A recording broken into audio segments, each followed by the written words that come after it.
আল্লাহ মাজলুমদের সাথে থাকেন, জালেমদের সাথে নয়। যে রিসেন্টলি যে স্বাধীনতা অর্জন হলো, তাই না, নতুন প্রেক্ষাপট পরিবর্তন। আগে তো ৭১-এর স্বাধীনতা, এখন আর একটা ২৪-এর স্বাধীনতা, ঠিক না?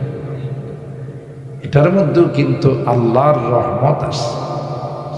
নাইলে এই স্কুলের ছাত্ররা, যদিও তাদের সাথে আম জনতাও শরীক হয়েছে, তো এত অল্প দিনের ১৫ দিনের সংগ্রামে এই নতুন স্বাধীনতা আসার কথা নয়। ১৫ বছরের যে একটা শক্ত অবস্থা, ১৫ দিনে এটা নড়ে বেড়ে হওয়ার কথা নয়।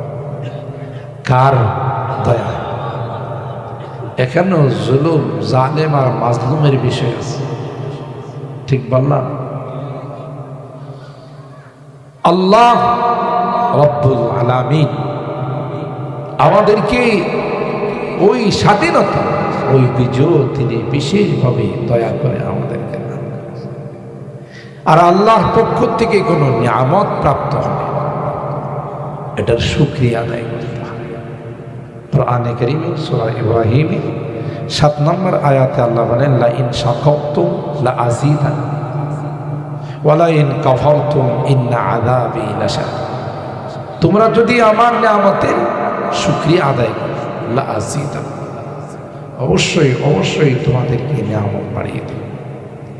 আর যদি উল্টোটা করো, বিপরীত দিকটা যদি করো, নাশুকরি করো, অকৃতজ্ঞ হও, নাফরমানি করো, তাইলে নিয়ামত বৃদ্ধি করা তো দূরের কথা, যা আছে তাও থাকবে। ওয়ালা ইন কাফারতুম ইন্না আযাবি লাশাদীদ। প্রত্যেকটা নিয়ামত, আমরা তো আল্লাহর নিয়ামতে ডুবন্ত, ঠিক না? আলম তারাও আন্নাল্লাহা সাখখারা লাকুম মা ফিস সামাওয়াতি ওয়া মা ফিল আরদ ওয়া আসবাগা আলাইকুম নি'আমাহু যাহিরাতান ওয়া বাতিনা। আল্লাহ বলেন, পৃথিবীর মানুষেরা, তোমরা যদি লক্ষ্য করো, দেখবে মাথা থেকে পা পর্যন্ত শুধুই আমি আল্লাহর নিয়ামত আর নিয়ামত। আমি আল্লাহর নিয়ামতে তোমরা ডুবন্ত আছো। সব কিছু তোমাদের খিদমতের জন্য আমি আল্লাহ লাগিয়ে দিলাম, সবাই তোমাদের খিদমত করে যাচ্ছে গো।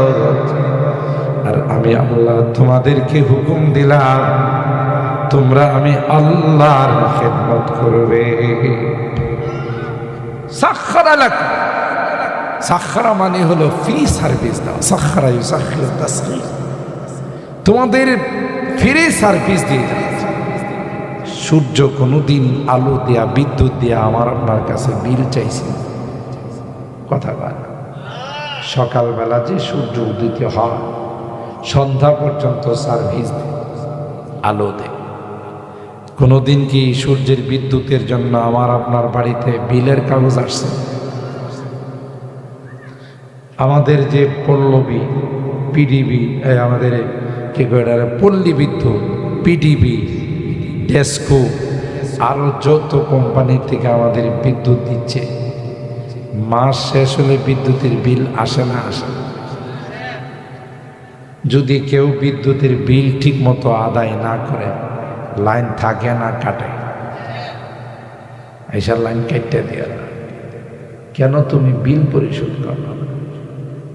পানির বিল আসে না? আসে না। আমরা তো গ্রামগঞ্জে হয়তো নিজস্ব মেশিন দিয়ে পানি ওঠাই, কিন্তু ঢাকা শহরে বা বিভিন্ন মহানগরীতে বর্ষার থেকে পানির বিল আসে। পানির বিল ঠিক মতো না দিলে তার লাইন বন্ধ করে, গ্যাসের বিল। তো আল্লাহ রাব্বুল আলামিন আমাদেরকে প্রতিদিন বিদ্যুৎ দিচ্ছেন সূর্যের মাধ্যমে। সূর্যের আলোটা কি আমাদের বিদ্যুতের আলোর থেকে কম না বেশি? বলে, সূর্য যখন উঠে যায় তখন বিশাল পাওয়ারফুল লাইটও যদি কেউ লাগায়, এটা কি আলো দিব? সূর্যের সামনে তার কোনো ইয়ে নাই, অবস্থা। খুব খেয়াল করে সূর্য আলো দিয়ে দিনের বেলা, আর চন্দ্র আলো দেয় রাতের বেলা। আর একটার আলো আর একটার আলো দুইটা যদি না লাগে, চন্দ্র সূর্যের আলো যদি ফল ফসলে না লাগে, এই ফল ফসল বড় হবে না, কালার আসবে না, মিষ্টি আসবে না, স্বাদ আসবে। বৈজ্ঞানিকরা বলে দিনের বেলায় সূর্যের আলো লাগার কারণে এগুলো বড় হয়, ডুমিল হয়, হৃষ্টপুষ্ট হয়। আপনি ফসল বলেন আর ফলাদি বলেন। আর রাত্রির বেলায় চন্দ্রের আলো পাওয়ার পর তার মধ্যে কালার আসে, স্বাদ আসে। কাঁঠালের মধ্যে কাঁঠাল, আমের মধ্যে আম, জামের মধ্যে জাম, লিচুর মধ্যে লিচু, কলার মধ্যে কলা। আশ্চর্যের বিষয় হলো চন্দ্রের আলো কিন্তু একটা, ঠিক না? চন্দ্রের আলো একটা, কালার কি একটা হয় না, কোটি কোটি কালার হয়। এটা হলো সবচাইতে বড় আশ্চর্যের বিষয়। আলোতে আল্লাহ একটা, সব এক কালারের, এক স্বাদের হওয়ার কথা ছিল। আল্লাহ একটা আলো কালার হয় কোটি কোটি, স্বাদ হয় হরেক রকম। আল্লাহ বলেন, গোলাম দিনের বেলায় সারাদিন সূর্য তোমার খিদমত করলো, রাত্রের বেলায় চন্দ্র তোমার খেদমত করলো। কোনো সময় খেদমতে কোনো রকমের কোনো ব্যাঘাত ঘটায় না, কোনো বিরতি দেয় না, কোনো রকমের হরতাল অবরোধ করে না। আমি তো গোলাম তোমাকে বানাইলাম, তোমার খেদমতের জন্য সব কিছু সৃষ্টি করলাম। আমি তোমাকে জানাই দিলাম আমার জন্য তুমি 10টা মিনিট বরাদ্দ করো। গোটা দিনের মধ্যে 24 ঘন্টার মধ্যে মুয়াজ্জিন সাহেব আমার পক্ষ থেকে তোমাকে আহ্বান করবে, হাইয়া আলাস সালাত, নামাজের থেকে আসো, আমার কুদরতি পায়ে সিজদা দিয়ে যাও। এই নাফরমান গোটা 24 ঘন্টা থেকে আমার জন্য তুমি 1-1.5 ঘন্টা সময় বাহির করতে রাজি নও, ঠিক না? ব্যবসা বাণিজ্য, চাকরি নকরি সব করিয়া, তো মাঝখানে জোরের সময় আল্লাহ বলেন 15-20টা মিনিট আমারে দিয়ে যাও, আমার কুদরতি পায়ে সেজদা দিয়ে যাও। কয়জন আমরা আল্লাহর এই গোলামিটা করি বলুন তো? আপনাদের আখাউড়া এলাকায়, এই এলাকায় কয়জন নামাজ পড়ে আর কয়জন নামাজ পড়ে? নামাজির সংখ্যা বেশি না কম? বলেন, শতকরা কয় পার্সেন্ট মানুষ নামাজ পড়ে? 50, অর্ধেক, 40, 30। হিসাব করলে দেখা যাবে 10% মানুষ, 5% মানুষও নামাজ পড়ে। মসজিদে গেলে তো মনে হয় গোটা এলাকার মানুষগুলো মসজিদে চলে আসে, কিন্তু আপনি বাইরে গিয়ে দেখেন কত মানুষ বেনামাজ। তো নামাজ আল্লাহ বলেন সবচাইতে বড় ইবাদত এই নামাজ। তোমরা নামাজের মাধ্যমে আমার গোলামি প্রকাশ করবে, এই ইবাদতের মাধ্যমে তোমরা আমার কাছে অবনত হবে, কিন্তু এই কাজটুকু তোমরা করতে রাজি না। কথা বলেন ঠিক কি? অথচ অক্সিজেন তোমার ফ্রি, বিদ্যুৎ ফ্রি, পানি ফ্রি, তোমার যা সব কিছু আমি আল্লাহ ফ্রি ফ্রি দিয়ে যাচ্ছি, তুমি আমার জন্য একটু সময় বরাদ্দ করতে পারো না? তোমার মতো নিমক খারাপ আল্লাহর জমিনে দ্বিতীয় কেউ, ঠিক বললাম? মোহতারাম হাজির, এই জীবনটা বড় দাম, হায়াতটা বড়, এটাকে নষ্ট করে পুঁজি লসের মধ্যে ফেলায়া কেউ যখন দুনিয়া থেকে যাবে তখন সে হাই হতাশ আশ্বাস। রব্বানা আখিরনা ইলা আজালিন করিব নুজিব দাওয়াতাকা ওয়া নাত্তাবি'র রাসূল আওয়ালাম তাকুনু আকসামতুম মিন ক্বাবলু মা লাকুম মিন যাওয়াল। এ মুসলমান, জাহান্নাম যখন দেখে ফেলবে, পরকালের শাস্তি যখন সামনে চলে আসবে, আফসোস করে আল্লাহর কাছে বলবে, আল্লাহ দুনিয়ার জীবনটা নষ্ট করে চলে আসছে, দুনিয়ার জীবনটা কাজে লাগায় নাই, নামাজ পড়ি নাই, রোজা রাখি নাই, তোমার ইবাদত বন্দেগী করি নাই, হালাল খাই নাই, পর্দা মেনটেন করি নাই। আজকে বুঝতে পারছি রে, জীবনটা বড় নষ্ট করে চলে আসে। এ মালিক, আমাকে কি দ্বিতীয়বার পাঠানো যায় কিনা? আমি আবার দুনিয়াতে যাইতে চাই, দয়া করে আমাকে দুনিয়াতে পাঠাও, সামান্য দিনের জন্য পাঠাও। আখিরনা ইলা আজালিন করিব, সামান্য কি করবা?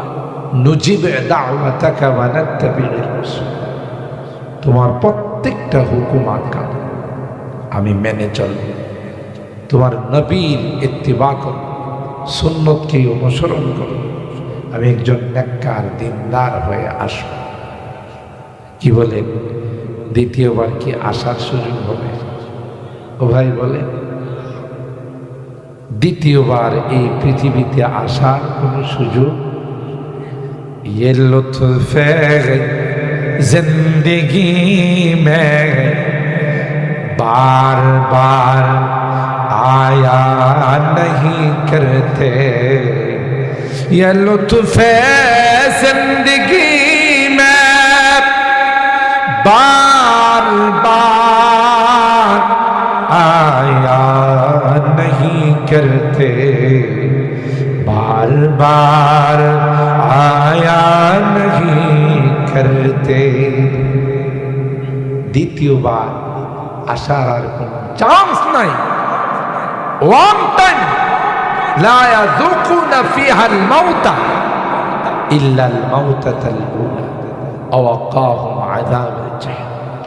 বুদ্ধিমান, বিচক্ষণ ওই ব্যক্তি, যেই ব্যক্তি তার জীবনটাকে কাজে লাগে, জীবনের প্রত্যেকটি মুহূর্তকে হিসাব করে করে আল্লাহর সন্তুষ্টির মধ্যে কাটে। কথা বলেন ঠিক কিনা? মোহতারাম হাজির, তাই আল্লাহ বলেন নিয়ামতের শুকরিয়া আদায় করুন। বিজয়ের নিয়ামত, এই বিজয়ের নিয়ামত তারও শুকরিয়া আছে না নাই? বলেন বলেন। এই মহান বিজয় আল্লাহ রাব্বুল আলামিন বিশেষ দয়ায় আমাদেরকে দান করেছে। আমরা কি বিজয়ের শুকরিয়া ঢোল তবলা বাদ্যযন্ত্র দিয়ে আদায় করি? ঠিক না? বিজয়ের দিবস আসলে বিভিন্ন অনুষ্ঠান, গান বাজনা, বাদ্যযন্ত্র, আরো কত রকমের আমাদের আনুষ্ঠানিকতা। অথচ আল্লাহ বলেন বিজয় দিলাম আমি, আর শুকরিয়া আদায় করো তোমাদের মতো করে, না আমার মতো করে তোমাদের শুকরিয়া আদায় করো। ঠিক না বেটা? এই শুকরিয়া কি, তারই বর্ণনা আল্লাহ এই আয়াতে কারিমে। আল্লাযীনা ইম্মাক্কান্নাহুম ফিল আরদ, যারা পৃথিবীর ক্ষমতার মালিক, রাষ্ট্রের রাষ্ট্রীয় ক্ষমতায় যারা বসবে, রাষ্ট্রীয় ক্ষমতায় যারা আসবে, তাদের কাজ হলো, প্রথম ধাপ, প্রথম কাজ হলো আকামুস সালাত। কথাগুলো একটু ভালো করে শুনে। আল্লাহ বলেন আকামুস সালাত, যারা রাষ্ট্রীয় ক্ষমতায় থাকবে ক্ষমতার আসনে যারা বসবে তাদের প্রথম ধাপ হবে আকামুস সালাত, নামাজ কায়েম করা। রাষ্ট্রীয়ভাবে আইন করে রাষ্ট্রের নাগরিকদেরকে, যারা মুসলিম নাগরিক, তাদেরকে নামাজের জন্য বাধ্য করা। কথা কি আমার বুঝতেছে? সেই স্বাধীনতার পর থেকে আজ পর্যন্ত কেউ এই দায়িত্ব পালন করে না। কথা বলেন ঠিক কিনা? করছে কেউ? কেউ এভাবে কমাইছো কেন?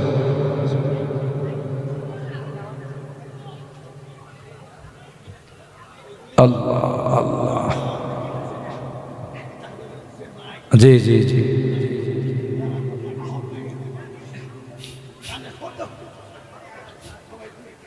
ভিতরে কমাই দেন, বাইরে বাড়াই দেন।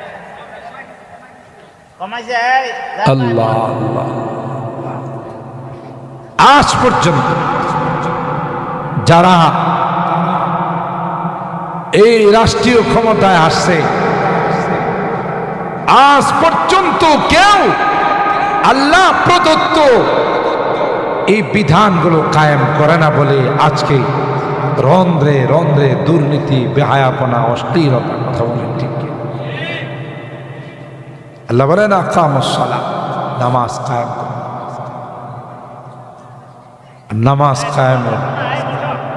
নামাজ কায়েমের অর্থই হলো নিজে নামাজ পড়া, অন্যদেরকে নামাজের জন্য বাধ্য করা। রাষ্ট্রীয়ভাবে যদি আইন হয়ে যাইত যে নামাজের টাইমে কোনো দোকানপাট খোলা থাকবে না, অফিস আদালত খোলা থাকবে না, বাধ্যতামূলক নামাজ পড়তে হবে, এই আইন যদি রাষ্ট্রীয়ভাবে হয়ে যেত, আমি যদি আল্লাহর কসম করে বলে হানে সব, আজকে বাংলাদেশের এই অবস্থা থাকত। সাবেক প্রধানমন্ত্রী তিনি নিজে মুখে বলে গেছেন যে আমার একটা পিয়ন যদি এত দুর্নীতি করে তাহলে আমলারা কি পরিমাণ দুর্নীতি করছে। কথা কয় না, এটা ওনার নিজের বক্তব্য, আমাদের বক্তব্য। আর দেশ স্বাধীন করার পর বঙ্গবন্ধু বলেছিলেন যে মানুষ দেশ স্বাধীন করে কয়লার খনি পায়, তেলের খনি পায়, স্বর্ণের খনি পায়, আর আমি কতগুলো সুরের খনি পেয়েছি। উনি বলছিলেন না কোথায়? এমন চোরের দল আমার কমলটা পর্যন্ত লয়ে গেছে। কথা বলেন ঠিক কিনা? গোড়াতে আমাদের সমস্যা। আল্লাহ বলেন আমি এই নিয়ামত দান করলাম আর আমাকে তোমরা ভুলে গেলে। আকামুস সালাত, তোমরা নামাজ কায়েম, ওয়া আতাউজ যাকাত, ওয়া আতুজ যাকাত। শিল্পপতি যারা আছে, ধনী যারা আছে, তাদের থেকে যদি রাষ্ট্রীয়ভাবে যাকাত উসুল করে গরিবদের মাঝে বিতরণ হতো, বাংলাদেশে একটাও গরিব থাকতো না। দারিদ্র বিমোচনের সবচাইতে সফল কর্মসূচি হলো যাকাত। আর দারিদ্র বিমোচন করার জন্য G8 সম্মেলনে যায়, বিদেশে যায় দৌড়াদৌড়ি করে। আর এই কোরআনে আল্লাহ যে দারিদ্র বিমোচনের ফর্মুলা দিয়েছেন, কর্মসূচি দিয়েছেন, সেটা বাস্তবায়ন কর। বাস্তবায়ন করলেই এদেশে কোনো গরিব থাকতো না। এতেই অসহায় বিধবা তাদের পাশে দাঁড়াই দিই, কেউ আর রাস্তার ভিখারি হতো। আল্লাহ বলেন এটা স্বাধীনতার নিয়ামতের 2 নম্বর কর্মসূচি। ওয়া আমারু বিল মারুফ, সৎ কাজের আদেশ, ভালো কাজ করার জন্য উৎসাহিত করা, তারগীব দেওয়া, তাকে বিভিন্ন লাইনে উৎসাহিত করা। মসজিদ, মাদ্রাসা, সাদাকায়ে জারিয়া। আজকে দেখে নিয়ে আখাউড়ার মধ্যে আলহামদুলিল্লাহ আমাদের মুরব্বীদের অবদান, এতগুলো সুন্দর সুন্দর মাদ্রাসা, আমাদের এই দেবগ্রাম মাদ্রাসা, আমাদের আমিও সুন্নাহ মাদ্রাসা, সহ অনেকগুলো মাদ্রাসা, এই মাদ্রাসাগুলো দিনের পাহারাদার, দিনের মধ্যে, ইসলামের মধ্যে কোন রকমের বাতিল যেন ঢুকতে না পারে, ইমানের ডাকাত যেন ঢুকতে না পারে, সেই জন্য সকল মাদ্রাসাগুলো করা হয়েছে। আমি গত কিছুদিন আগে ইত্তেফাকুল মাদারিসুল কওমিয়া, প্রায় 60-70টা মাদ্রাসার একটা সংগঠন মোহাম্মদপুরে, ওখানে আমার দাওয়াত ছিল, বাদ মাগরিব বয়ান ছিল। আমি ওখানে একটা কথা বলেছিলাম যে আমাদের বাংলাদেশের রাজধানী হলো ঢাকা, আর ঢাকাকে বলা হয় মসজিদের শহর, ঢাকাকে বলা হয় মাদ্রাসার শহর। প্রত্যেকটা মসজিদের সাথে এক একটা বড় বড় বিশাল মাদ্রাসা, এটা আমাদের আকাবেরদের অবদান। হযরত হাফিজজি রাহিমাহুল্লাহ, মুজাহিদে আজম হযরতে ফরিদপুরি রাহিমাহুল্লাহ, পীরজি রাহিমাহুল্লাহ, শায়েখ আথার আলী রাহিমাহুল্লাহ সহ আমাদের যত আকাবের মুরব্বীরা ছিলেন, এরা প্রত্যেকটা মসজিদের সাথে একটা মাদ্রাসা করছেন। আর আজকে ওনাদের এই মাদ্রাসা করার বরকতে গোটা ঢাকাতে বেদাতিরা, বাতিলরা ঢুকতে পারে না। কি দূরদর্শিতা ছিল ওনাদের! ওনারা মনে করছেন প্রত্যেকটা মসজিদের সঙ্গে একটা করে যদি মাদ্রাসা করা হয়, আর এই মাদ্রাসায় পুরা ঢাকা শহরটাকে আলোকিত করে,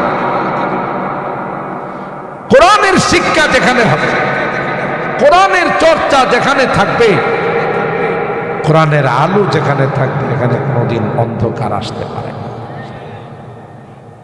এটাই বাস্তবতা। কারণ আল্লাহর কালাম, আল্লাহ যেমন মহান, তার কালামও সেরকম মহান।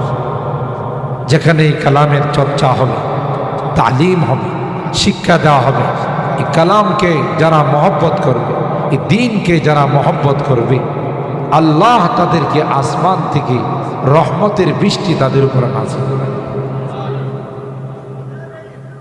এটাও আমারুফ বিল মারুফ, সৎ কাজের অন্তর্ভুক্ত। আর আমি আমার অনেক আলোচনায় বলে থাকি যে আমাদের জন্য যে কত বড় রহমত, আমাদের জন্য যে কত বড় এক নিয়ামত, যে আমরা হয়তো নিজেরা সহিশুদ্ধভাবে কোরআন পড়তে পারি না, আমরা মাসলা মাসাইল ঠিক মতো জানি না, কিন্তু এই সকল মাদ্রাসায় যারা পড়বে, যারা পড়াবে, তাদেরকে যদি ভালোবাসি, তাদেরকে যদি মহব্বত করি, তাদেরকে যদি অন্তর দিয়ে আমরা ভালোবাসি, তাহলে এরা কোরআনের হাফেজ হয়ে, আলেম হয়ে যেই জান্নাতে যাবে, আল্লাহ আমাদেরকেও সেই জান্নাত। একটু ভালোবাসার বরকত, একটু ভালোবাসার মহব্বতের। একটা কুকুর আসহাবে কাহাফে, একটা নিকৃষ্ট প্রাণী না? কুকুর তো নিকৃষ্ট প্রাণী।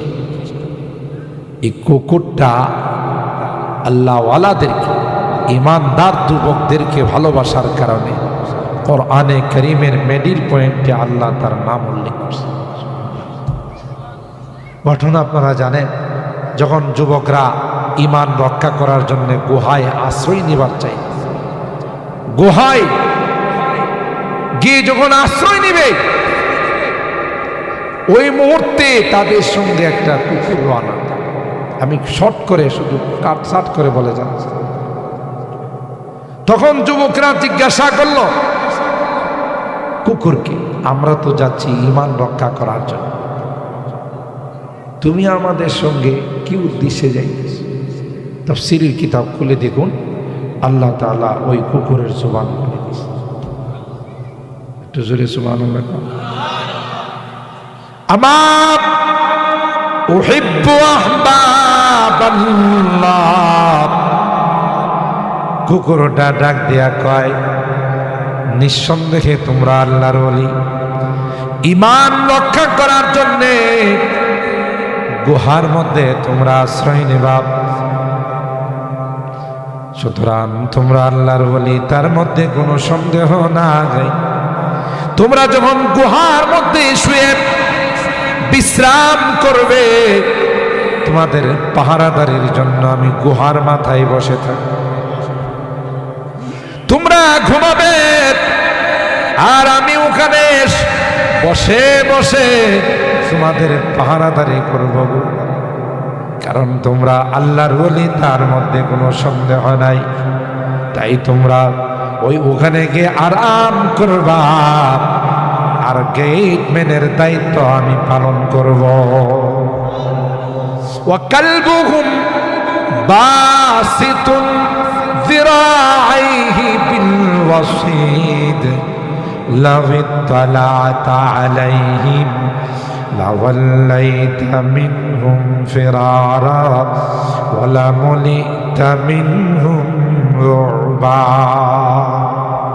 কোরআনে আল্লাহ তাআলা বলেন ওয়াকালবুহুম বাসিতুন যিরাআইহি বিল ওয়াসিদ, এই কুকুরটা দুইটা পা সামনের দিকে দিয়ে গুহার মাথায় বসে রয়েছে, কাউকে ওখানে ঢুকতে দেয়। সুবহানাল্লাহ। একটা কুকুর নিকৃষ্টতম প্রাণী হয়ে আল্লাহওয়ালাদের, তাওহীদওয়ালাদেরকে ভালোবাসার কারণে আল্লাহ কোরআনে কারীমে বারবার তার কথা বলছে। আমরা যদি এই কোরআনের পাখিদের, নাইবে রাসূলদের, ওয়ারাসাতুল আম্বিয়াদেরকে ভালোবাসি, তাইলে কি আল্লাহ এই কুকুরের থেকে আমাদের মর্যাদা কম দিবেন না বেশি? তার থেকেও আল্লাহ আমাদের মর্যাদা অনেক বৃদ্ধি করে দিবেন। শুধু আল্লাহ রাব্বুল আলামিন কোনো না কোনো বাহানায় বান্দাকে জান্নাত দেওয়ার অজুহাত তালাশ করে, বিভিন্ন রকমের বাহানা তালাশ করে কিভাবে বান্দাকে জান্নাতে দেওয়া যায়। মুহতারাম হাজিরিন, তাই আমি নিজে কোরআন বিশুদ্ধভাবে পড়তে পারি নাই, আমার সন্তান কাউকে হাফেজ আলেম বানাইতে পারি না। বিভিন্ন এলাকা থেকে আমাদের এই মদিনাতুল উলুম মাদ্রাসায় যারা এখানে কোরআন পড়ার জন্য আসে, এক এক মার এক এক সন্তান এক এক দেশ থেকে এক এক এলাকার থেকে এখানে আসে, আমি যদি তাদেরকে কলব দিয়ে, দিল দিয়ে, অন্তর দিয়ে মহব্বত করতে পারি, আল্লাহর কসম, এই সন্তান যখন জান্নাতে যাবে আমাকে আপনাকে রেখে যাবে না, নিয়েই যাবে। একটু জোরে সুবহানাল্লাহ। নিয়ে যাবে, বলবে আল্লাহ এদের অবদানে, এদের দয়ায় এরা আমাদের মাদ্রাসার প্রতি খেয়াল করছে, বিভিন্ন সুদৃষ্টি দিয়েছে, আজকে তাদের দয়ায় আমি হাফেজ হয়েছি, আমি আলেম হই, 2 লোকমা খাবারের ব্যবস্থা করছে, আমাদের বোনিংয়ের চাউলের ব্যবস্থা করছে, আমাদের সাথে সুসম্পর্ক রাখছে। তাদের কারণেই আজকে আমি হাফেজ হয়েছি, আলেম হয়েছি। বিধায় এদেরকে সারা তোমার জান্নাতে যাব। সুবহানাল্লাহ। মুহতারাম হাজিরিন, এমন সুযোগ কোনোদিন হাতছাড়া করা যায় না। এই সুযোগ যদি আমাদের হাতছাড়া হয়ে যায়, দুনিয়াও শেষ, পরকালও শেষ। আর এই সুযোগটা যদি হাত দিয়ে ধরে রাখা যায়, দুনিয়াতেও সফল, পরকালেও সফল। এই জন্য বিজয়ের নিয়ামতের এটাও একটা ওয়া আমারু বিল মারুফ, ভালো কাজে একে অপরকে উৎসাহিত করা, ভালো কাজে একে অপরকে সহযোগিতা, আর খারাপ কাজ হলে এটাকে বারণ করা, সাধ্যমতো নিজের শক্তি অনুযায়ী খারাপ কাজ হতে না দেওয়া। যেইভাবে যার শক্তি আছে সেই শক্তি প্রয়োগ করে খারাপ কাজে, নিষেধ কাজে বাধার সৃষ্টি করা, এটাই হলো মূলত বিজয়ের নিয়ামতের শুকরিয়া। তার কোনোটাই আমাদের মাঝে নাই, না জাতীয়ভাবে আছে, না আঞ্চলিকভাবে আছে, না রাষ্ট্রীয়ভাবে আছে, না সামাজিকভাবে আছে, কোনোভাবেই আমাদের মাঝে নাই। আর না থাকার কারণেই আজকে কাঙ্ক্ষিত ফলাফল আমরা পাচ্ছি না। এতদিন হয়ে গেল, স্বাধীনতা অর্জন করলাম, এখনো আমাদের এই কাঙ্ক্ষিত ফলাফল আমাদের সামনে আসতেছে। কারণ আল্লাহ বলেন, নিয়ামতের শুকরিয়া আদায় না করলে নিয়ামত থাকবে না, নিয়ামত চলে যাবে। শুকরিয়া আদায় করলে নিয়ামতকে আমি বাড়িয়ে দিই। কথা বলেন ঠিক কিনা? মাল্লাম ইয়াশকুরিন নাস লাম ইয়াশকুরিল্লাহ। যারা মানুষের শুকরগুজার হয় না, এরা আল্লাহর শুকরিয়া আদায় করে। আচ্ছা বলুন তো দেখি, এই স্বাধীনতা যুদ্ধে যারা শাহাদত বরণ করেছেন, তাদের এই রক্তের বিনিময়ে আমরা স্বাধীনতা পেয়েছি।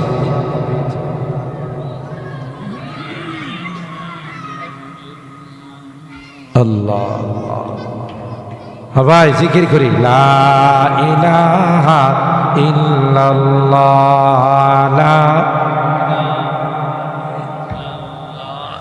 মানুষের সঙ্গে আসা যায়, মানুষের সঙ্গে এত কম কাজ হয়। আসার নামাজ বুঝেন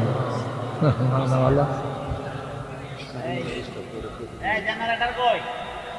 মাথায় দাও। 9টা সাড়ে দিকে তো উপস্থিত করা ভালো। টাইম হয়ে গেছে, 5 মিনিট আছে। আল্লাহ আল্লাহ আল্লাহ আল্লাহ, লা ইলাহা ইল্লাল্লাহ মুহাম্মাদুর রাসূলুল্লাহ সাল্লাল্লাহু আলাইহি ওয়াসাল্লাম। মুহতারাম হাজিরিন, যারা মানুষের শুকরিয়া আদায় করে না, এরা আল্লাহর শুকরিয়া আদায় করে। আজকে যাদের অবদানে আমরা বিজয়ের মতো নিয়ামত পাইলাম, স্বাধীনতার মতো নিয়ামত পাইলাম, এরা কি বর্তমান দুনিয়াতে আছে না পরবারের বাসিন্দা? একটু কথা বলেন। কবরের জগতে চলে গেছে না? তাদের এই অবদানের শুকরিয়া কি গান বাজনা, বাদ্যযন্ত্র? এই মদিনাতুল উলুম মাদ্রাসা, দেবগ্রাম মাদ্রাসা, মহিউসুন্নাহ মাদ্রাসা, হামিউসুন্নাহ মাদ্রাসা, যত মাদ্রাসা আছে, আমরাও কিন্তু এই বিজয় দিবসে ক্লাস বন্ধ রাখি। কিন্তু বন্ধ রাখি আমরা কি করি জানেন? শহীদদের জন্য আমরা কোরআন খতমের ব্যবস্থা। কথা বলেন ঠিক কিনা? আমরা দোয়ার আয়োজন করি, কারণ যাদের এত অবদান, এখন যেই জগতে তারা আছে, কমপক্ষে 3 বার সূরা ইখলাস পড়ে, কুল হুয়াল্লাহ পড়েও যদি বিজয়ের দিনে তাদের রুহের মাগফিরাতের জন্য আল্লাহর কাছে দোয়া করা হয়, যেই পরিমাণ খুশি হবে, গোটা বিশ্বের সব কিছু দিলেও সে পরিমাণ খুশি। কেন? তারা বর্তমান যেই জগতের বাসিন্দা, ওই জগতের সওয়াবের দরকার, ওই জগতে তাদের নেকের দরকার। কিন্তু দুঃখজনক হলো সত্য, আমরা যে খতমগুলো করি, দোয়ার আয়োজন করি, এগুলো যখন তাদের কবরের মধ্যে যায়, গিয়া দেখে যে ভোর রাত্রির থেকে গানে কবর দখল করে রাখছে। কথা গান, এই গানে কবর দখল করে রাখছে। আমাদের এই খতমের সওয়াবগুলো ওখানে ঢোকার সুযোগ পায় না। এই জন্যে বিজাতীয় কালচারে কোন মুসলিম রাষ্ট্রের বিজয় দিবস পালিত হতে পারে না। কথা বলেন ঠিক কিনা? মুসলিম রাষ্ট্রে বিজয় দিবস পালিত হবে মুসলিম কালচার, মুসলিম সিস্টেম অনুযায়ী। আর কোনো মৃত ব্যক্তিকে স্মরণ করার সিস্টেম আল্লাহর হাবিব আমাদেরকে শিখাইছে, কোরআন আমাদেরকে শিখাইছে যে কমপক্ষে তাদের রুহের মাগফিরাতের জন্যে 3 বার কুল হুয়াল্লাহ শরীফ পড়ে আল্লাহর কাছে দোয়া করো। মানুষ ছিল, তাদের ভুল প্রান্তে থাকতে পারে, আল্লাহ তুমি সেগুলো মাফ করে তাকে জান্নাতবাসী বানায়। সুবহানাল্লাহ। তাই আমি আজকের এই আলোচনায় আপনাদের মাঝে এই বিষয়টুকুন উপস্থাপন করতে চাই, আপনাদের খেদমতে আরজ করতে চাই যে আমরা স্বাভাবিকভাবে বিজাতীয় কোনো কালচারে ভেসে যাব না। আমরা মুসলিম হিসাবে, ইমানদার হিসাবে আমাদের যে করণীয় আমরা সেটাই করব, কারণ কোরআন সুন্নাহ গানের কোনো বৈধতা দেয়। কথা বলেন ঠিক কিনা? সেই যে গানই হোক, গান ইসলাম সমর্থন করে না। সূরা লুকমানের মধ্যে আল্লাহ স্পষ্টভাবে আয়াত নাযিল করে গানকে হারাম করে দিয়েছে। আমি তো অনেক বয়ানে বলি, আজকে গোটা দেশে যত রকমের ধর্ষণ হচ্ছে, ইফটিজিং হচ্ছে, যত রকমের অঘটন ঘটতেছে, এই সবগুলোর জন্য গান হলো দায়ী। গান যখন করা হয়, গানের যখন অনুষ্ঠান হয়, এর দ্বারা যারা গান শুনে তাদের মধ্যে প্রেম প্রীতি জাগ্রত হয়, আর এটাকে বাস্তবায়ন করতে গেলে ধর্ষণ হয়, জেনা হয়, ব্যভিচার হয়। এই জন্য একটা গানকে যদি রাষ্ট্রীয় আইনে হারাম করে দেওয়া হয়, যেমন কোরআনের আইনে হারাম করা আছে, টেকনাফ থেকে তেঁতুলিয়া, রূপসা থেকে পাটুরিয়া, কোথাও কোনো ধর্ষণ তো দূরের কথা, একটা ইফটিজিংয়ের ঘটনাও ঘটে। কথা বলেন ঠিক না বেটা? পর্দার বিধান যদি ফরজ করা হয় যেমন কোরআনে করেছে, তাইলে কোথাও কোনো মেয়েকে তার শিক্ষালয়ে বিদ্যালয়ে পাঠায় কাউকে কোনো টেনশন করতে হবে না। কথা বলেন ঠিক কিনা? কারণ কোরআনুল কারীমের সূরাতুল আযাবের 59 নম্বর আয়াতে আল্লাহ জানিয়ে দিয়েছেন যে পর্দা মেনটেন করে যারা বাহিরে যাবে, যে নারীরা, তাদের নিরাপত্তার জিম্মাদারকে। ও ভাই বলেন কে? আল্লাহ।